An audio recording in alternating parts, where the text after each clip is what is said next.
Ladies and gentlemen, every morning when you open your eyes, heaven delivers into your hands the most democratic gift on earth, 24 hours. The same 24 hours given to kings and beggars, professors and prisoners, dreamers and doubters. Time is the great equalizer. The question is not whether you have enough time, but whether you have mastered the time you have. Many pray for miracles, promotions, and breakthroughs, yet keep mismanaging the very currency God uses to build destiny, time. I often ask people, if God gave you an extra hour today, what would you do differently? And most cannot answer, because the problem is not the number of hours, we simply haven't learned to master the ones already given. Time is life measured. To waste time is to waste life. To value time is to value destiny. When I was a young man growing up, I once asked a mentor why some people seem to rise while others remain stuck. He smiled at me and said, it's not their intelligence and it's not their background, it's how they steward the hours heaven gives them. That statement struck my spirit like lightning, because the kingdom of God operates on the principle of stewardship. Whatever you manage well multiplies. Whatever you mismanage deteriorates. Jesus taught this in the parable of the talents. The master did not rebuke the servant for having little. He rebuked him for doing nothing with what he had. Time works the same way. Your hour may look small, but what you do with it determines whether it becomes a harvest or a whole. Look at the lives of men and women who changed history. They did not possess superhuman intellect. No angel added extra minutes to their day. They simply mastered their hours with intention. They understood that time is a seed, every minute a potential tree, every hour a possible forest. Some plant their time, others consume it. Some invest their time, others waste it. And the difference between mediocrity and mastery is hidden in how you treat the invisible moments no one else sees. Time is not just a segment of your day, it is a sacred trust placed into your hands by the King himself. When you truly grasp that time is divine property loaned to you for kingdom purpose, everything about your life begins to shift. Most people treat time casually because they believe it belongs to them. But what if you understood that heaven is watching how you manage every hour? What if you realize that God evaluates your stewardship not by how loudly you pray, but by how faithfully you handle the moments he gives you? The scriptures declare that the days are evil, which means time is constantly under attack, stolen by distractions, drained by fear, and wasted by indecision. You must guard it, you must value it, you must recognize that each hour carries eternal significance. Time is not neutral, it is spiritual. It comes wrapped in opportunity, accountability, and responsibility. Consider the parable of the talents. Many focus on the money that was distributed, but the greater revelation is the principle of stewardship. The master did not ask the servants to create time, he asked them to manage what he gave. One doubled it, one increased it, and one buried it. And the servant who did nothing was not judged because he lacked resources, but because he mismanaged what was entrusted to him. If that principle applied to silver and gold, how much more does it apply to the greatest asset of all, your time? The question heaven repeatedly asks is simple. What are you doing with the hours I entrusted to you? Not the hours you wish you had, not the hours you lost, the hours you possess right now. Every second carries divine intention, and every hour is pregnant with potential.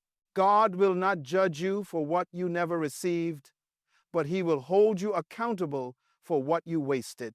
When you recognize time as a divine trust, procrastination becomes rebellion, laziness becomes negligence, distraction becomes theft. You begin to see that every hour has a purpose attached to it, and wasted time is wasted destiny. Think about a seed placed in the hand of a farmer. If he tosses it aside, the seed is not responsible for its barrenness, the farmer is. Time works the same way. It contains within it the raw material for greatness, growth, and impact.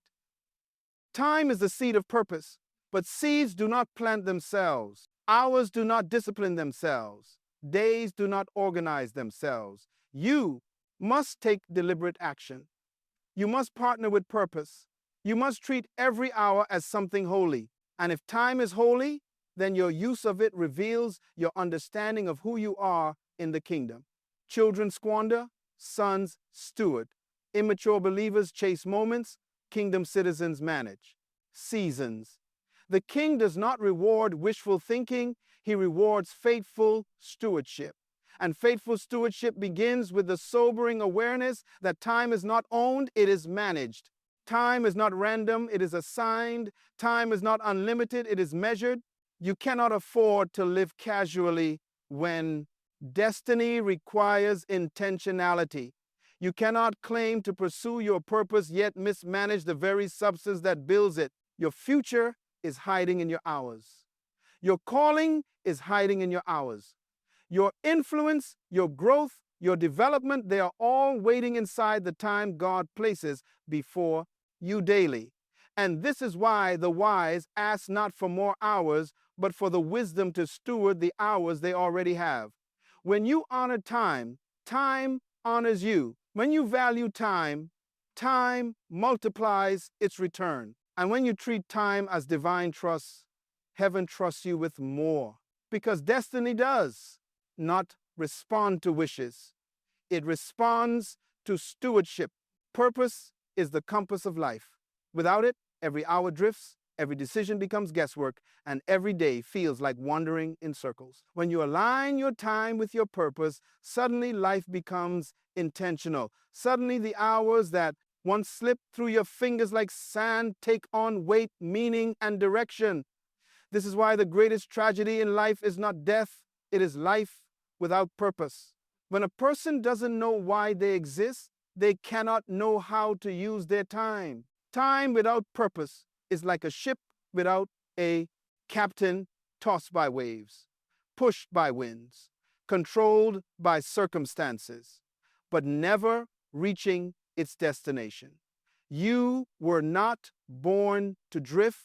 You were born to dominate. You were not created to exist. You were created to fulfill an assignment. The kingdom never creates anything without purpose, including you. When God formed Jeremiah in the womb, he said, "Before I formed you, I knew you. Before you were born, I set you apart." Notice he did not say, "I discovered your purpose after you arrived." He said, "I knew you before." Purpose precedes existence. That means your purpose is older than you. And if your purpose is older than you, then your time on earth must serve that purpose, not your emotions, not people's expectations, not culture's distractions. Purpose comes first. Time serves purpose. This is why people who do not know their purpose always complain about lack of time, while those who understand their assignment seem to achieve more with the same 24 hours. It is not because they are gifted, it is because they are aligned. Alignment creates acceleration. Misalignment creates exhaustion. Purpose brings clarity to time. Think for a moment about the sun. It rises and sets, not by emotion, not by preference, not by convenience, but by design. It follows the purpose for which it was created. The result? Order, stability, predictability. If the sun were to decide, "I will rise whenever I feel like it," the entire planet would collapse into chaos. So why should your life be any different?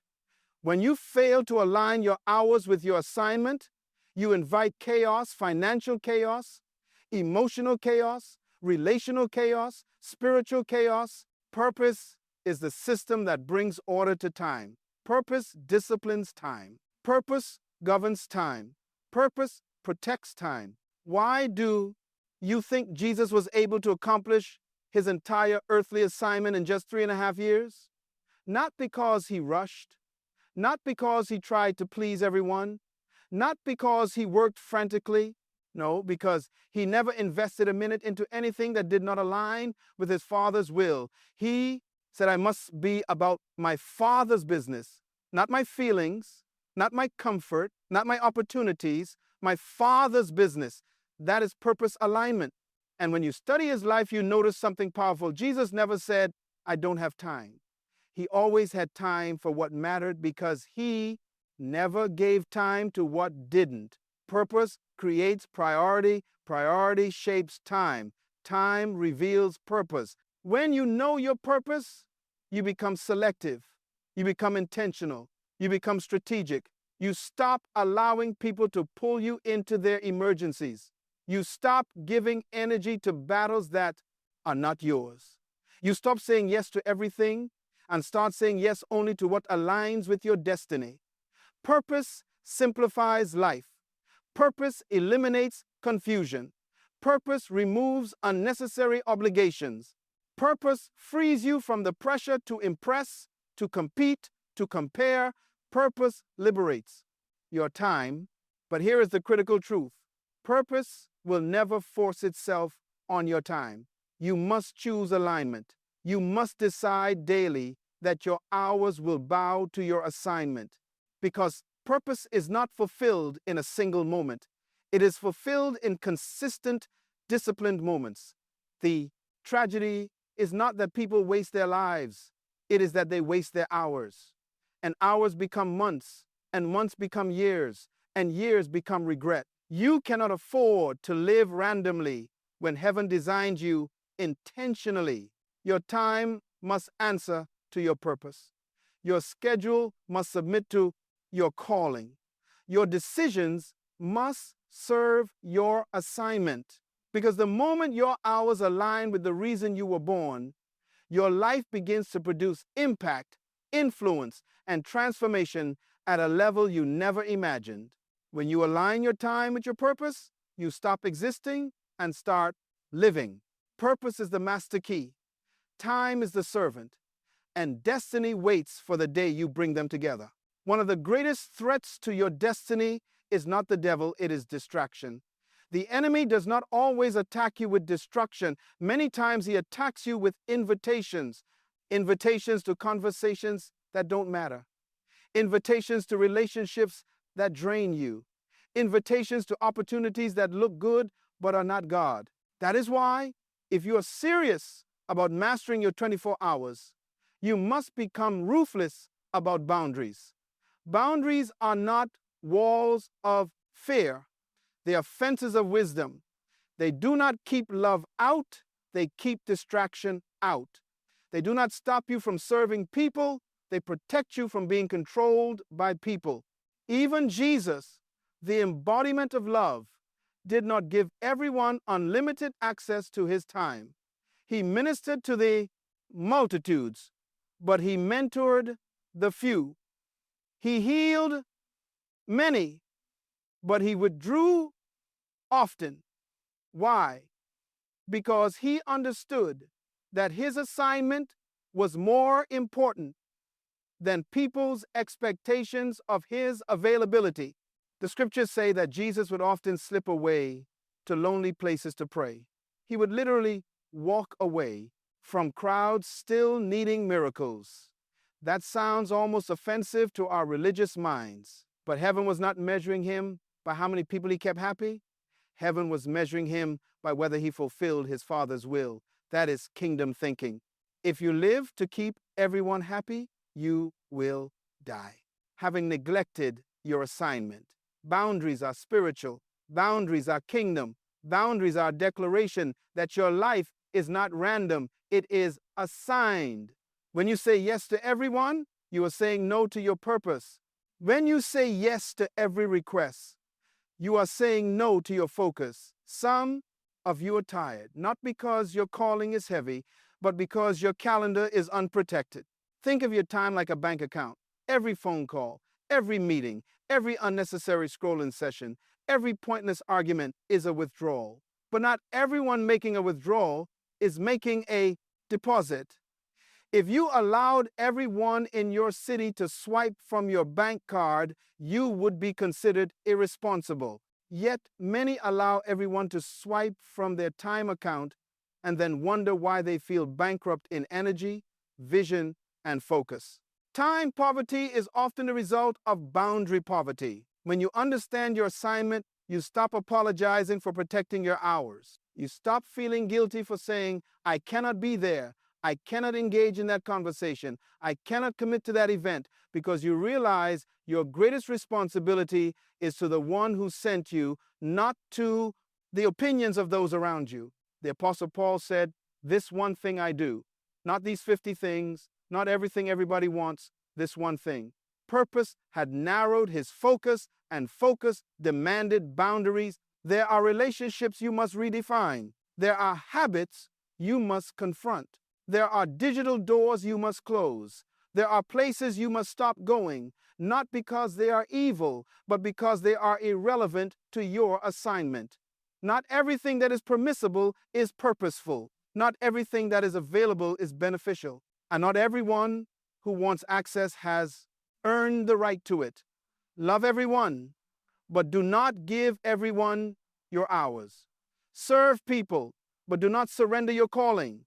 Ask yourself soberly, who is consuming my time but not contributing to my destiny? What activities are entertaining my emotions but starving my purpose? Where am I consistently saying yes when the Spirit of God is whispering no? These are not small questions. They are destiny questions, because your assignment is fragile in the wrong environment. A seed cannot grow on concrete. No matter how powerful the seed is, it needs the right soil, the right conditions, the right protection. Your life is the same. Your gift is the same. Your calling is the same. Without boundaries, your assignment remains buried under the weight of other people's agendas. Your 24 hours are the garden of your destiny. Boundaries are the fences that keep thieves out of that garden. Protect your assignment. Guard your focus. Honor your calling. Because if you do not set boundaries for your time, someone else will set them for you, and they will never set them in favor of your purpose. One of the greatest misunderstandings people have about success, purpose, and destiny is that they expect transformation to come in one big moment. They wait for a massive breakthrough, a sudden open door, a dramatic miracle that will change everything overnight. But the kingdom of God doesn't usually advance that way. The kingdom grows little by little. It is like a mustard seed, small, almost invisible at first, yet loaded with greatness. This is why many people stay stuck. They despise small moments, so they never create lasting momentum. What you call just 5 minutes, heaven calls a seed. What you call only one chapter, heaven calls an investment. What you call a small step, heaven calls obedience. Moments may look insignificant, but when you convert them into disciplined action, they become momentum that carries you into your destiny. Scripture says, do not despise the day of small beginnings. Why? Because God understands that everything powerful starts small. Every giant tree began as a tiny seed. Every great leader began as an unknown servant. Every strong marriage began with simple daily choices. The tragedy is that people want the finished product without the process, the harvest without the habit, the reward without the routine. They want the testimony without the time invested.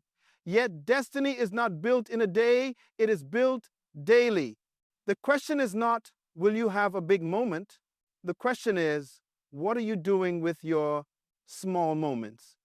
Because those little pieces of time, when consistently directed toward your assignment, create an unstoppable flow. Think of a river.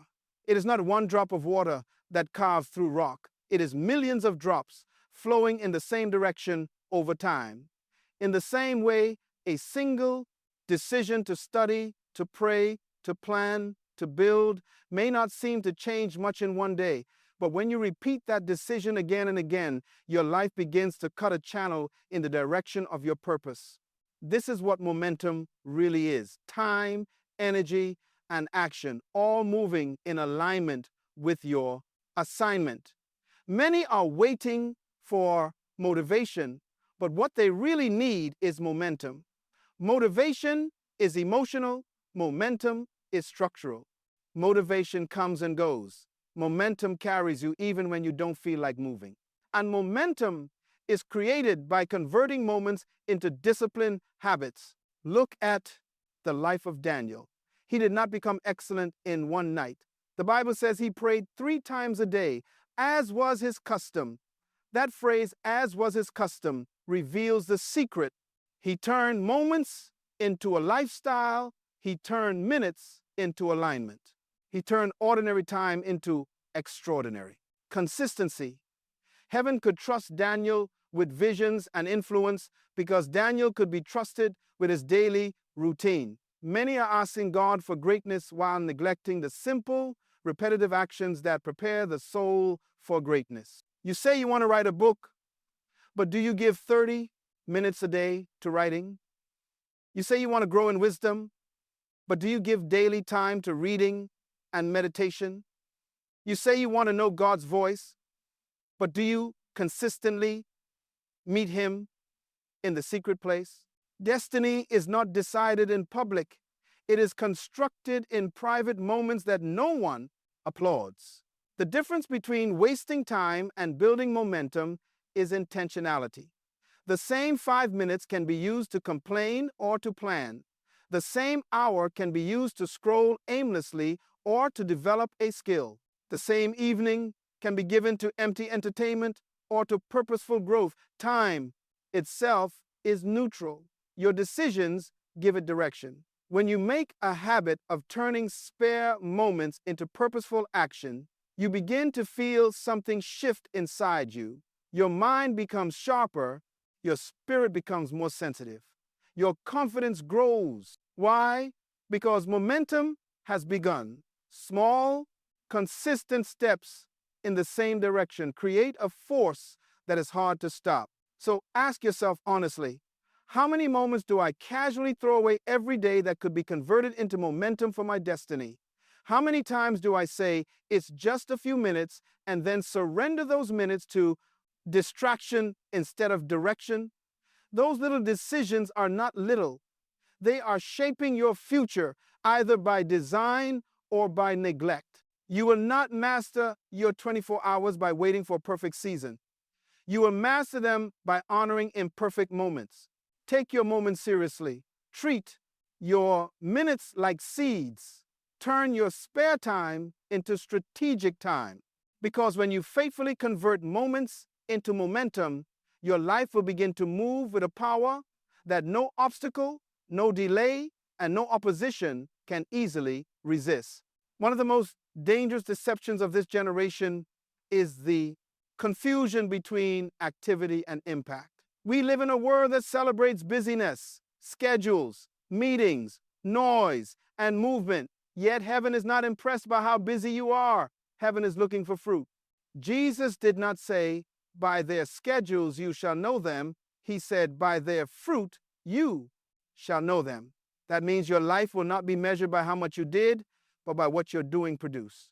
Many people collapse into bed at night exhausted, not because they carried a heavy purpose, but because they carried a scattered life. They were busy, but not effective. They were active, but not impactful. They did much, but accomplished little. Busyness drains you. Impact fulfills you. Busyness fills your calendar. Impact fills your destiny. Think of the story of Mary and Martha. Martha was busy, moving, preparing, serving, organizing, and she even complained that Mary was not helping. In the eyes of many, Martha looked responsible, involved, productive, yet Jesus said Mary had chosen the better part because she was seated at his feet, receiving what would transform her life. Martha was distracted by much serving. Mary was focused on one thing that mattered. One sister was active, the other was impactful. The lesson is clear. You can be completely consumed with doing good things and still miss the God thing. You can be fully involved and still be unfulfilled. You can be in constant motion and still be spiritually stagnant. Heaven does not reward movement. It rewards alignment. This is why, if you will master your 24 hours, you must begin to evaluate your day by impact, not by activity. Ask yourself, what actually moved my life, my assignment, my character forward today? What contributed to my purpose? What strengthened my relationship with God? What invested in my future? Not. How many calls did I answer? Not. How many messages did I send? Not. How full was my calendar? A full schedule does not equal a full life. You can have a crowded day and an empty soul. You can have a busy mind and a barren spirit. Impact asks, what changed because I lived this day? Activity only asks, what did I do to stay busy? Consider a tree covered in leaves but bearing no fruit. From a distance, it looks impressive. It appears alive, full, vibrant. But when the master comes looking, he does not inspect the leaves. He looks for fruit. Jesus even cursed a fig tree that had leaves but no figs, declaring that it would never bear fruit again. That is a serious picture. It tells us that God is not interested in leafy lives, lives full of show, image, motion, and appearance, but empty of real kingdom result. In the same way, your titles, your meetings, your engagements, your activities are the leaves. Your impact on people, your obedience to God, your growth in character, your advancement in purpose, that is the fruit. So how do you begin to measure by impact? You start by aligning your daily decisions with your assignment. Before you say yes to a task, ask, does this contribute to my God-given purpose, or is it simply keeping me busy? Before you give hours to a conversation, ask, will this help me grow, help someone else grow, or help fulfill my calling? Before you scroll, binge, wander, or run from one thing to the next, ask, what will be different after this hour is spent? Impact is intentional. Impact is focused. Impact is selective. When you live by impact, you become comfortable doing less as long as the less you do produces more. At the end of each day, you must learn to stand before God and yourself and evaluate honestly, not to condemn yourself, but to correct your course. Did I just survive this day, or did I steward it?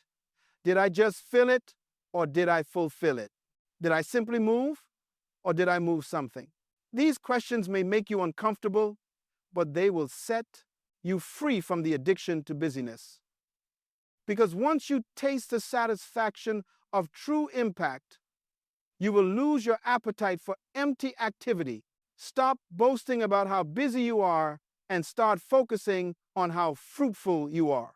Stop celebrating full days and start pursuing fulfilled purpose. Your time is too precious. Your assignment is too important. Your destiny is too costly to waste your life on motion without meaning. Measure your day by impact, not activity, because heaven is not counting how many things you touched. Heaven is counting how many lives, including your own, were truly changed. Every morning, heaven hands you the same royal invitation. 24 hours placed in your custody, waiting to be shaped, directed, and invested. You are not a victim of time. You are a steward of it. Time is not your enemy. Careless living is. The question is no longer, do I have enough time? The real question is, what will I do with the time I already have? You have seen that time is a divine trust, that it must be aligned with your purpose, guarded by boundaries, converted into momentum, and measured by impact rather than activity. The principles are not complicated, but they are costly because they demand something from you. They demand decision. They demand discipline. They demand that you stop excusing, stop delaying, stop drifting, and start ruling your day like a citizen of the kingdom, not a slave of circumstance. If you truly believe you were born for a reason, then your hours can no longer be casual. Your conversations can no longer be random. Your habits can no longer be accidental. Destiny is not waiting in a distant future. It is hiding inside how you live your today. When you stand before God, He will not only ask what you believed, He will ask what you became and what you did with what He gave you. Will you say, I was too distracted, too busy, too afraid, too lazy? Or will you be able to say, I discovered my purpose, I guarded my time, I converted my moments, I produce fruit with the hours you entrusted to me? The difference between those two testimonies is not talent, not background, not opportunity. It is stewardship of time. So, as you leave this message, do not let these words remain inspiration that fades by tomorrow. Turn them into a new way of living. Take authority over your calendar. Rewrite your priorities. Confront your distractions. Redeem your small moments. Evaluate each day by what truly advanced your assignment and deepened your walk with God. Refuse to be ruled by other people's emergencies or trapped in the prison of empty busyness. Choose from this day forward to master your 24 hours like a genius of purpose, clear in direction, ruthless with boundaries, faithful in small things, and fruitful in every season. Because when you master your day, you reshape your future. When you master your hours, you rewrite your history. And when you master your time, you honor the one who gave it to you. Good luck on your journey of mastering your 24 hours, and thank you for allowing these words to speak into your life.